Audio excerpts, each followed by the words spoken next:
تو جو آیت نمبر 11 ہے اس میں اس کو میں تھوڑا سا اس طرح سے لے کے چلتا ہوں کہ تفہیم القرآن جو مولانا مودودی کی ہے اس میں حاشیہ وائز جو تفسیر بیان کی گئی ہے میں وہ پڑھ دیتا ہوں، اور اس پہ یہ کہ پھر ایک مختصر کامنٹ جو ہے وہ میں سامنے رکھ دوں گا، اس میں اگر کوئی سوال ہو یا کسی کو کوئی چیز ایڈیشن کرنی ہو تو آپ لوگ پلیز انمیوٹ کر کے ایڈیشن کر سکتے ہیں۔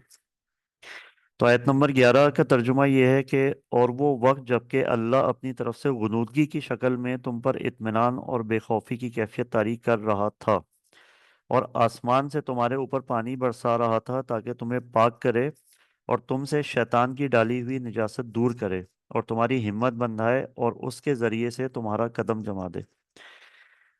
تو یہ جو پوائنٹ نمبر 8 ہے اس کی تفسیر میں مولانا مودودی لکھتے ہیں کہ یہی تجربہ مسلمانوں کو احد کی جنگ میں پیش آیا، جیسا کہ سورہ آل عمران آیت نمبر 154 میں گزر چکا ہے، اور دونوں مواقع پہ وجہ وہی ایک تھی جو موقع شدت و خوف اور گھبراہٹ کا تھا۔ اس وقت اللہ نے مسلمانوں کے دلوں میں ایسا اطمینان سے بھر دیا کہ ان پر غنودگی طاری ہونے لگی۔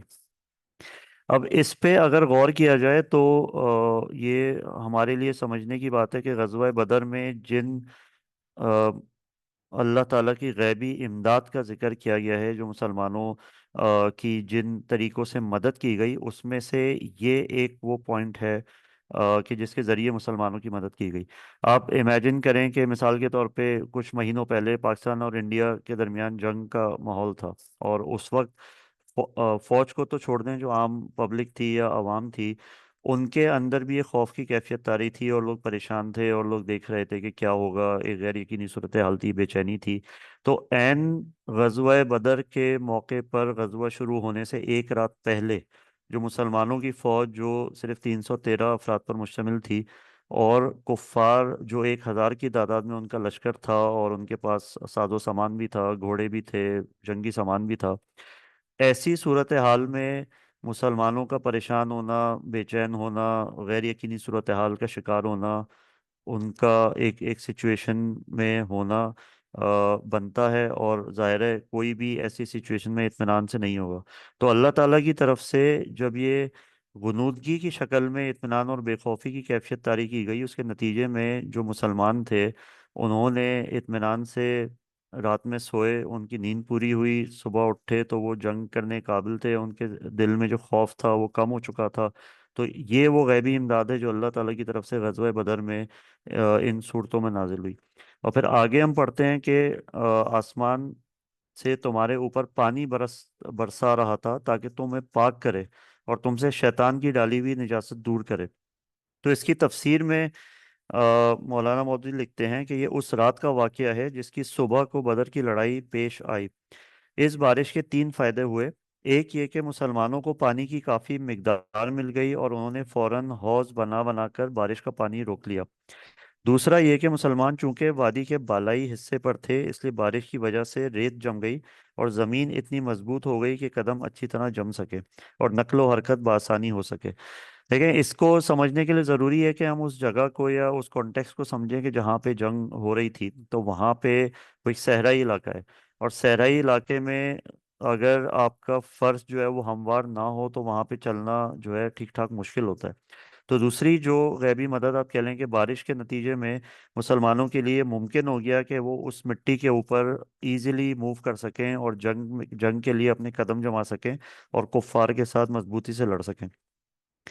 تیسرا یہ کہ لشکر کفار نشیب کی جانب تھا، اس لیے وہاں اس بارش کی بدولت کیچڑ ہو گئی اور پاؤں دھسنے لگے۔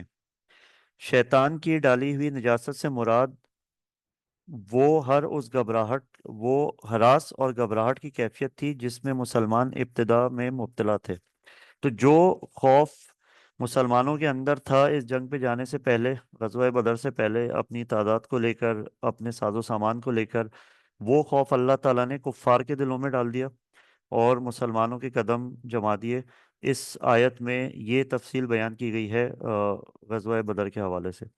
تو اگر اس کو ہم سمرائز کریں تو اللہ تعالیٰ کی جو غیبی مدد تھی اور جو ری ایشورنس تھی غزوہ میں، کہ اللہ تعالیٰ نے نیند کو ایک سکون کے نشانی کے طور پہ، ایک اطمینان قلب کے نشانی کے طور پہ نیند کو غالب کر دیا، اور اس نیند کے نتیجے میں جو خوف کی کیفیت تھی مسلمانوں میں وہ ختم ہو گئی۔ اور دوسری جو اللہ تعالیٰ کی غیبی مدد تھی وہ یہ کہ اللہ تعالیٰ نے بارش اس رات ہو گئی۔ اور اگر غزوہ بدر کی پوری تفصیل آپ لوگوں نے پڑھی ہے تو اس میں جو پانی کے میجر کہہ لیں کہ ریسورسز تھے، وہاں پہ قریش نے قبضہ کر لیا تھا جنگ سے ایک دن پہلے، دو دن پہلے، جب ان کا لشکر پروگریس کر رہا تھا تو مسلمانوں کے پاس پانی کی قلت تھی۔ تو بارش کے نتیجے میں وہ قلت جو ہے وہ ختم ہوئی، اور اللہ تعالیٰ نے مسلمانوں کی غیبی مدد کی اس جنگ میں۔ اس کے بعد جو آیت ہے اس کا ترجمہ ہے کہ اور وہ وقت جب کہ تمہارا رب فرشتوں کو اشارہ کر رہا تھا کہ میں تمہارے ساتھ ہوں، تم اہل ایمان کو ثابت قدم رکھو، میں ابھی ان کافروں کے دلوں میں روب ڈالے دیتا ہوں، بس تم ان کی گردنوں پر ضرب اور جوڑ جوڑ پر چوٹ لگاؤ۔ تو یہ جو حاشیہ نمبر 10 ہے اس کی میں پہلے تفسیر پڑھ دیتا ہوں جو مولانا مودودی نے لکھی ہے۔ جو اصولی باتیں ہم کو قرآن کے ذریعے سے معلوم ہے ان کی بنا پر ہم یہ سمجھتے ہیں کہ فرشتوں سے قتال میں یہ کام نہیں لیا گیا ہوگا اور وہ خود حرب و ضرب کا کام کریں، بلکہ شاید اس کی صورت یہ ہوگی کہ کفار پر جو ضرب مسلمان لگائیں وہ فرشتوں کی مدد سے ٹھیک بیٹھے اور کاری لگے۔ تو اس میں آپ دیکھ سکتے ہیں کہ جو اللہ تعالیٰ نے مدد کی اس میں بہت سارے ایسے ایلیمنٹس تھے جو ظاہری ایلیمنٹس تھے، مثال کے طور پہ بارش کا ہو جانا، مثال کے طور پہ لوگوں مسلمانوں کے اوپر غنودگی کا طاری ہو جانا، ان کے دلوں میں اطمینان آ جانا، یہ ظاہری ایلیمنٹس تھے۔ اور جو غیبی مدد تھی جو جس کو مسلمان نہیں دیکھ سکتے تھے، نہیں محسوس کر سکتے تھے، اس میں سے ایک غیبی مدد یہ تھی کہ فرشتوں کے ذریعے مسلمانوں کی مدد کی گئی، ان کے نشانے ٹھیک جگہ پہ لگیں، ان کی جس طرح سے بھی جو اللہ تعالیٰ کا نظام ہے فرشتوں سے مدد کرنے کا، مسلمانوں کی مدد کرنے کا، اس کو بروئے کار لایا گیا، اور اس کے نتیجے میں کم طاقت والے لشکر نے، کم تعداد والے لشکر نے ایک بہت بڑے لشکر پہ فتح حاصل کی۔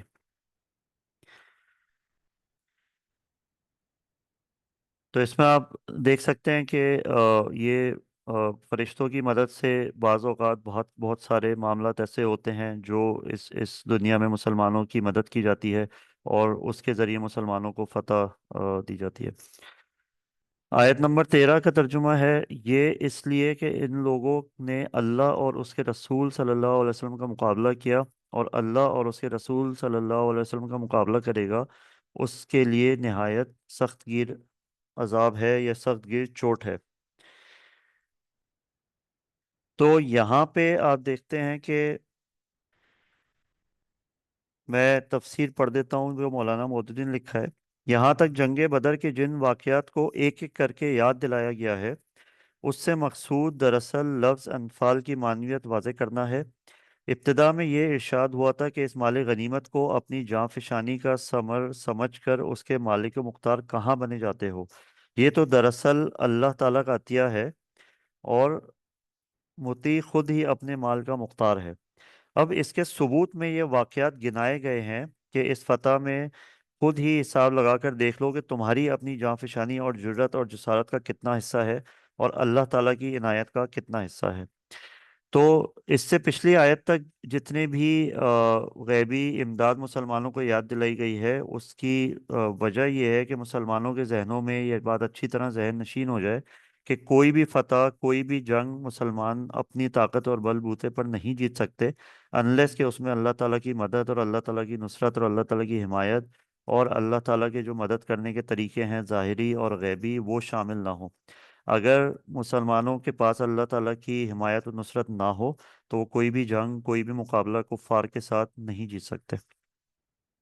اس کے بعد جو ہے آیت نمبر 13 میں اس میں رخ جو ہے وہ کافروں کی طرف، قریش کی طرف موڑ دیا گیا ہے، اور اس میں جو ہے ان کو یہ بتایا جا رہا ہے کہ وہ اس سزا کے یا اس شکست کے کیوں مستحق ٹھہرے ہیں، کیونکہ اس آگے آپ چل کے دیکھیں گے کہ یہ بات کفار کی طرف سے آئی تھی کہ جو حق پر ہے اس کو اللہ تعالیٰ فتح نصیب کر دے، ان کی طرف سے بھی اس طرح کی دعائیں سامنے آئی تھی، اس طرح کا موقف سامنے آیا تھا، تو اللہ تعالیٰ نے یہ چیز بھی اس صورت میں واضح کی ہے۔